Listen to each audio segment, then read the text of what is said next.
day. Dr. Suzanne Bechtel here. This lecture concerns an introduction to family law.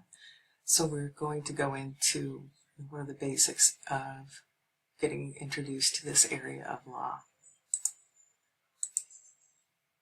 So what is family law? It's the legal principles that govern marital and non-marital families. And it covers rights and duties as families are created and maintained and dissolved. And realizing that all three of those factors also of creating, maintaining, and dissolving family relationships are part of the unique status, which I'm going to go to in a couple slides from now.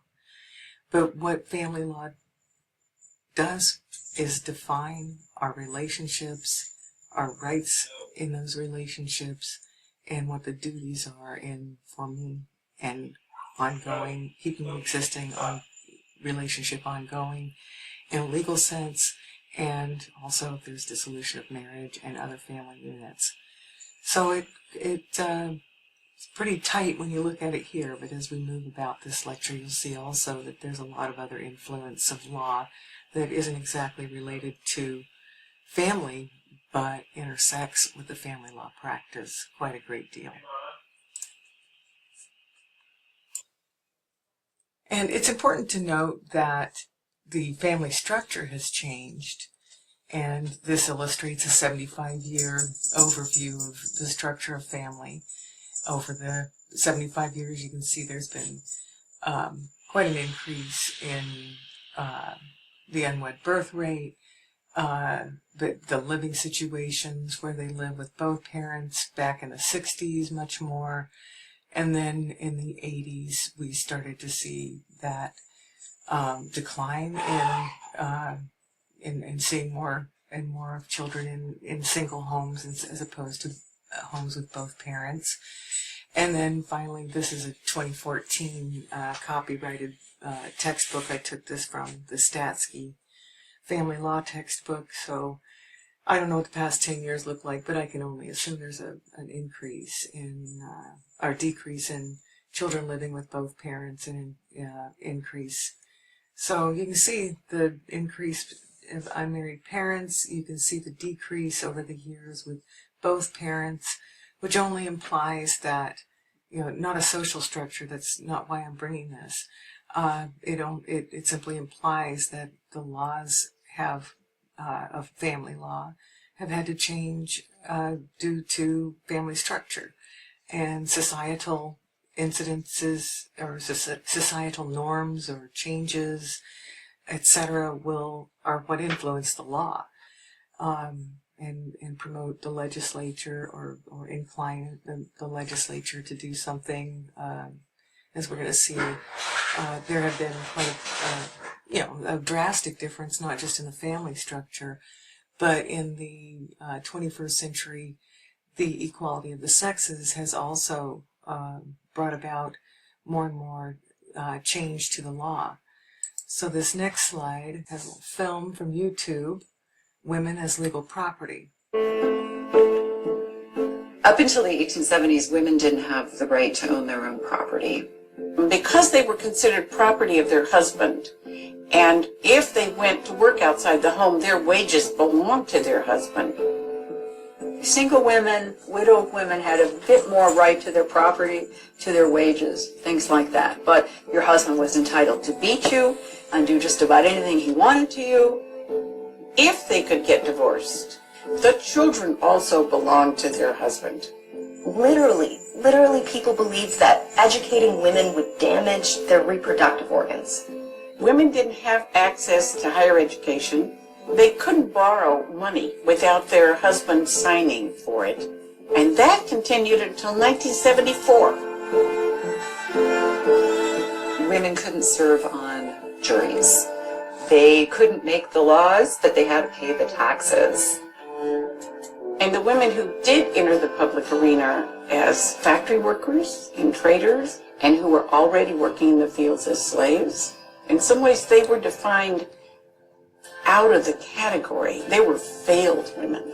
And that also tells you what a difficult battle women had ahead of them, because when you don't acknowledge that someone is deserving of those rights in the sense of citizenship, we really couldn't accept the idea of women voting. I mean, you really aren't a citizen. So, so women's rights. So why, we bring up the women's rights because it's had, just like the family structure we just saw on that previous slide, women's rights, they've improved, and with that, and they've improved because of law. So that's why I'm bringing this into the fore, not necessarily for voting rights, although, like they said, in 1974, that was a point where that wasn't that long ago. I mean, 1974 was not that long ago. Anyway, I was alive in 74. I know lots of my students were not. But it does seem interesting that in my lifetime, your teacher's lifetime, and I'm 61 years old, today it's 2025, and it's just interesting. So women's rights and family law, there, as the film that you just saw really depicts, is this terminology called coverture or coverture. I'm not sure if I pronounced that correct, but their legal status was clearly, they were married, and her civil existence was merged with the husband's legal status, and as a result of that law at that time, wives could not make a will, they couldn't bring a lawsuit, they couldn't own property in their own name. This list goes on and on. These are just two examples of consent for everything that she could do. And also they've got other names for that. Unity of person, if you think about coverture being a unity type of thing, doctrine of oneness, spousal unity rule, unity of identity even. Wow. Okay, so that explains coverture. And then what has the laws that have changed in that dynamic, if you will, the laws that affect the family matters, and an example given is dissolution of marriage. They've substantially changed, the laws have substantially changed since the times of coverture. And so the displacement of the male dominance theory in the law has taken place, but at the same time that had unintended some of these have some unintended consequences. And one example that we'll be using in this book and covering later in the class is no-fault divorce. And in the times before no-fault divorce, there was no equal right of a woman to seek a dissolution of marriage. It's called a divorce then. Still, we'd call it divorce, but we try to use a different terminology. Another slide on that here coming up. But both spouses have an equal right to end a marriage under no-fault divorce law, and they didn't have to prove anything like was required with fault divorce, such as adultery, cruelty, or other marital misconduct. What results from that is the problem of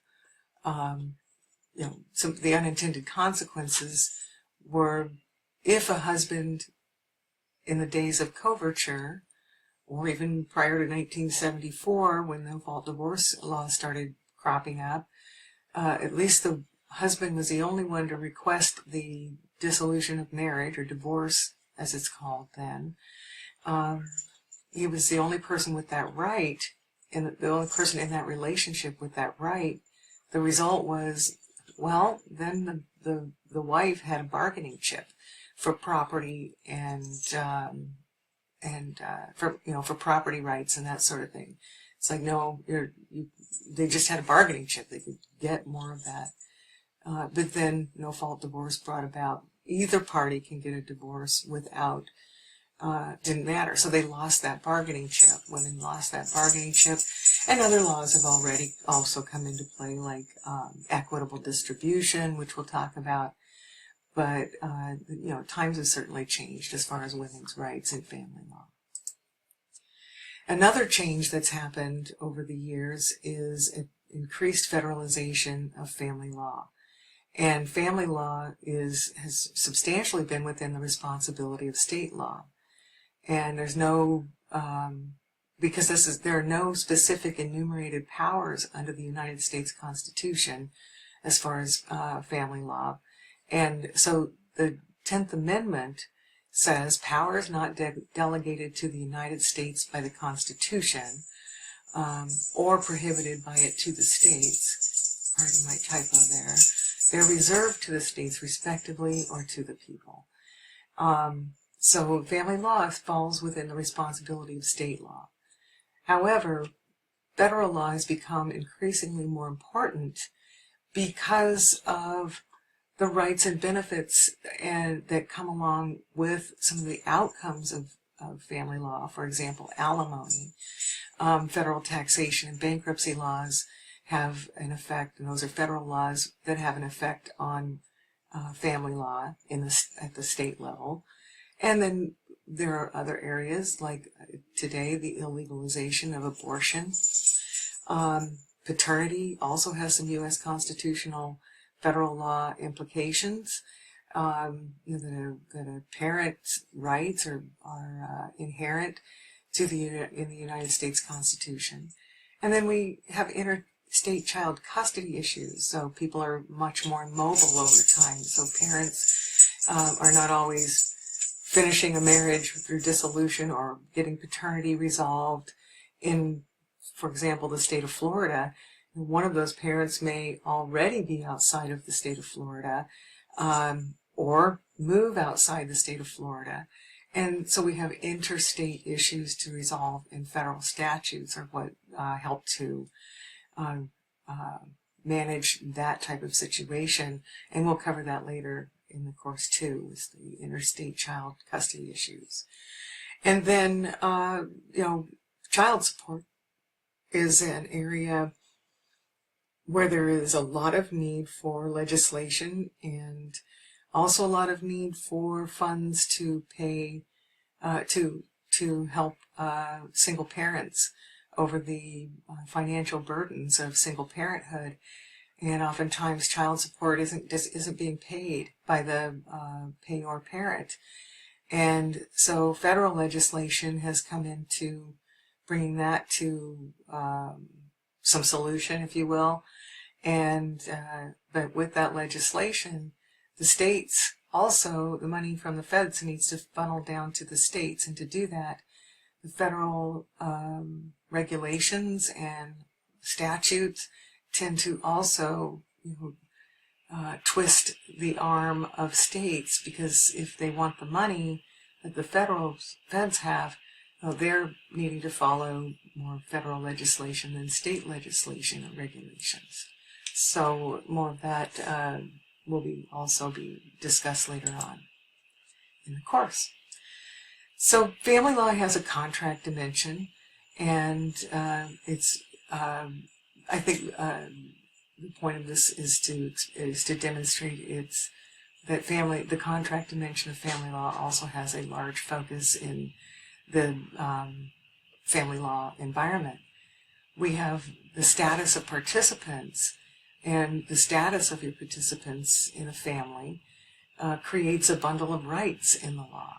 The status of a wife, the status of a husband, the status of a child, the status of a grandparent, and what rights come along with that, and they seep into all sorts of areas of law, and a little bit of that will come in a minute.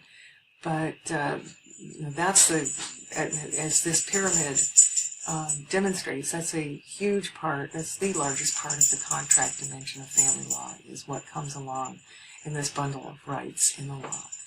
And then there are agreements. Even a marriage itself is an agreement, it's a contract. But then there are premarital agreements that are also possible. That's just one example. And notes here. And so a person about to be married, that they will have a premarital agreement sometimes. And so those agreements come into play. And it's a smaller dimension, but it is a big dimension nonetheless.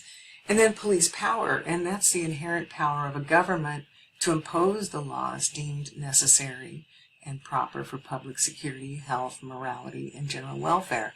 So, coming back, if you will, to the 10th Amendment and the police power, both the federal and the state police power of imposing laws, making laws that affect that bundle of rights and even affect the agreements that are made, or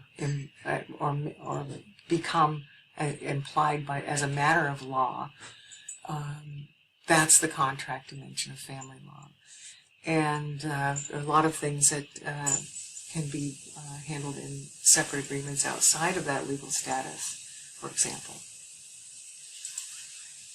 Another area of family law that has grown in the years is reproductive technology. There are multiple possible for. It's possible for a child to have multiple parents. In vitro fertilization and surrogacy are examples of how the reproductive technology has made it possible for multiple parents.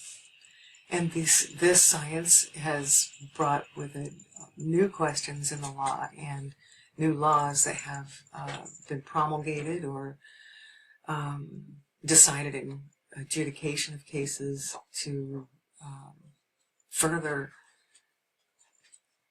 define, refine, and create rights and responsibilities when this science of family law comes into play. And then there is, the law has deregulated sexuality quite some bit, and so we've seen that. My name is Jesse Schley, and I am in my third and final year at the University of Pennsylvania Law School. Today I will be discussing the 2003 case of Lawrence v. Texas with you. In this case, the Supreme Court held that laws prohibiting private homosexual activity between consenting adults are unconstitutional under the 14th Amendment.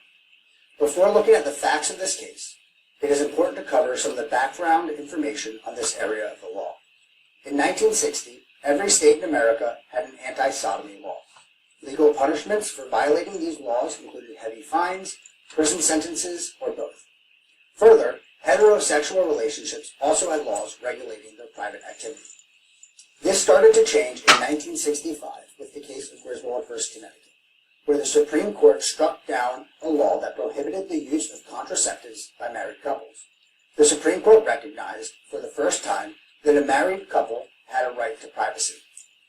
A few years later, in 1972, the case of Eisenstadt v. Bayard expanded the scope of sexual privacy rights to unmarried persons.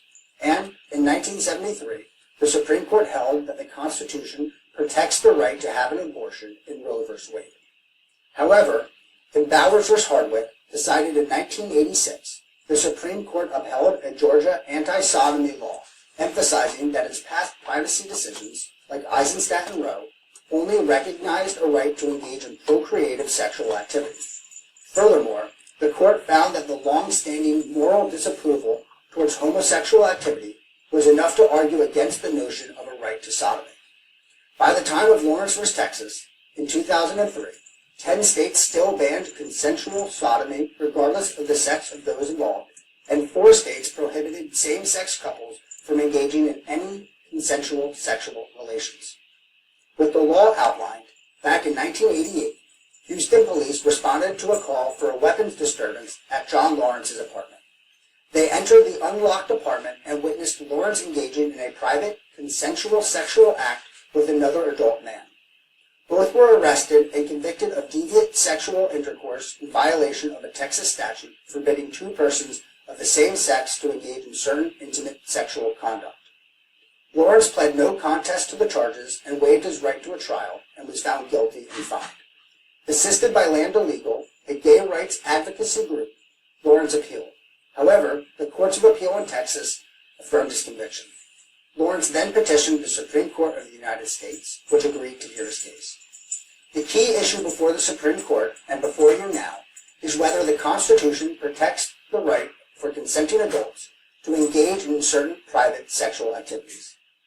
In their majority opinion, 5 Supreme Court justices held that the Texas statute violated the 14th Amendment's guarantee that no state shall deprive any person of life, liberty, or property without due process of law.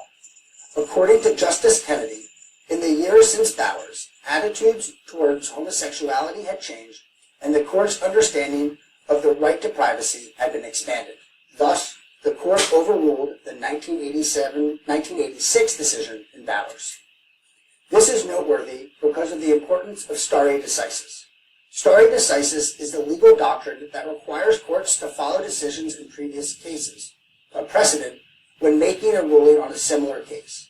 Stare decisis ensures that cases with similar scenarios and facts are approached in the same way. However, the Supreme Court may overturn precedent. Usually, before precedent is overturned explicitly, a series of previous decisions have served to erode its holding. So, what do you think? Has the right to privacy been expanded enough to erode the court's decision in Bowers?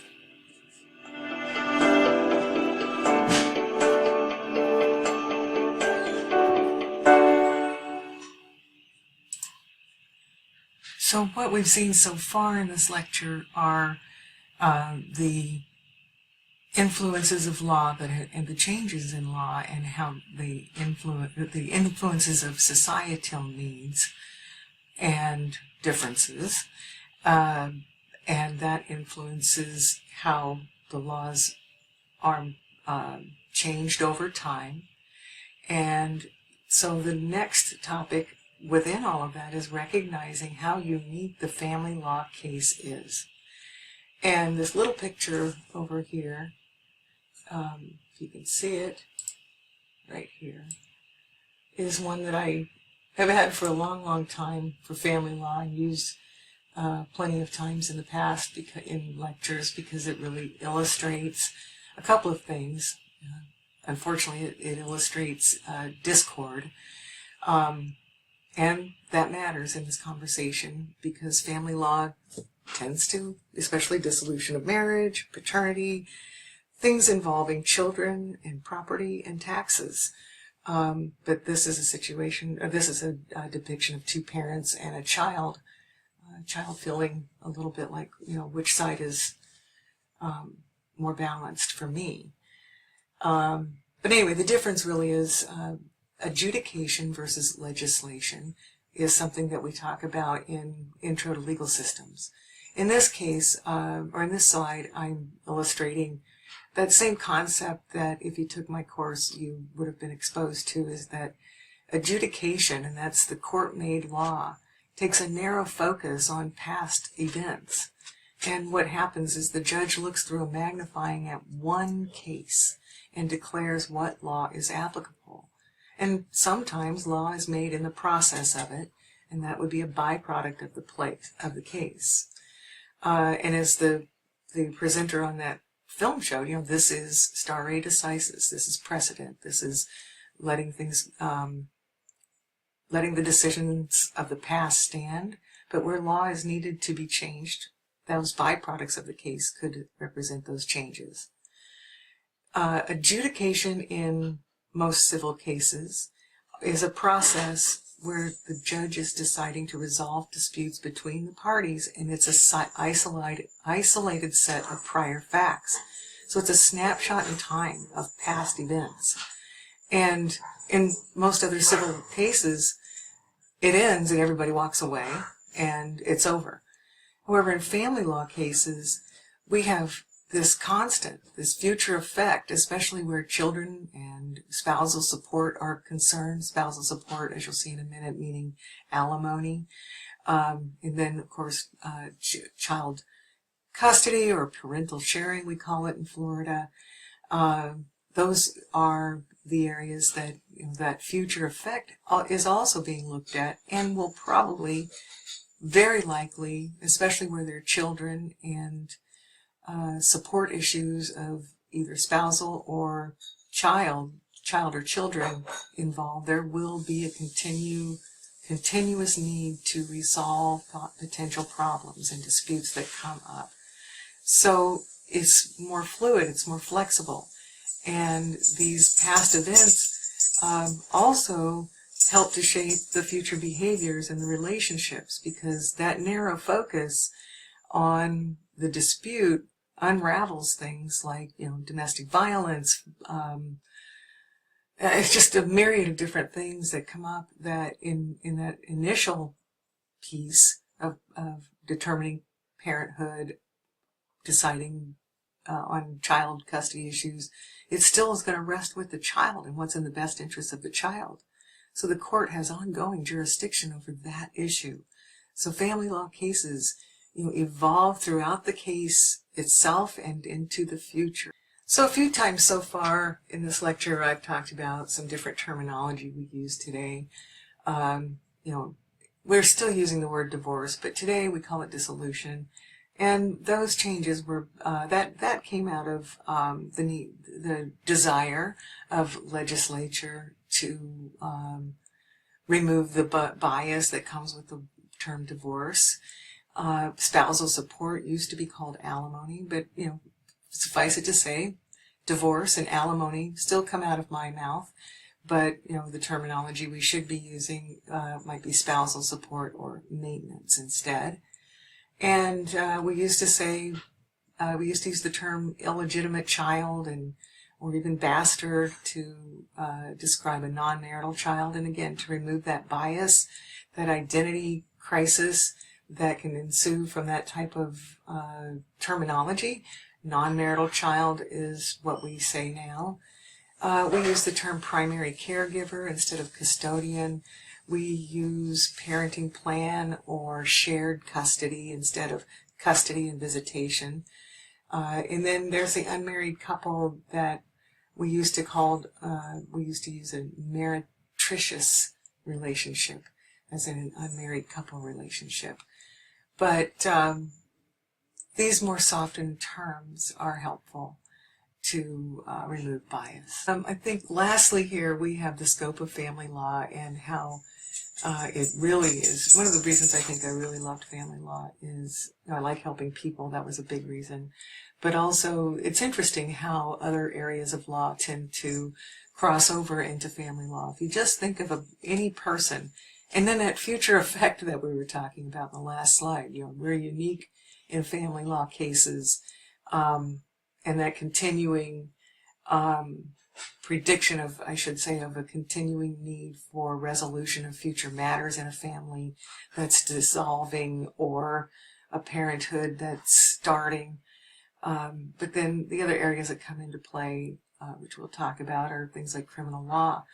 And annulment law comes into the case. And of course, we've already talked about divorce, also known as dissolution, and separation. Separation is different, and annulment is different. So there are three areas there, and what the need is different for every person.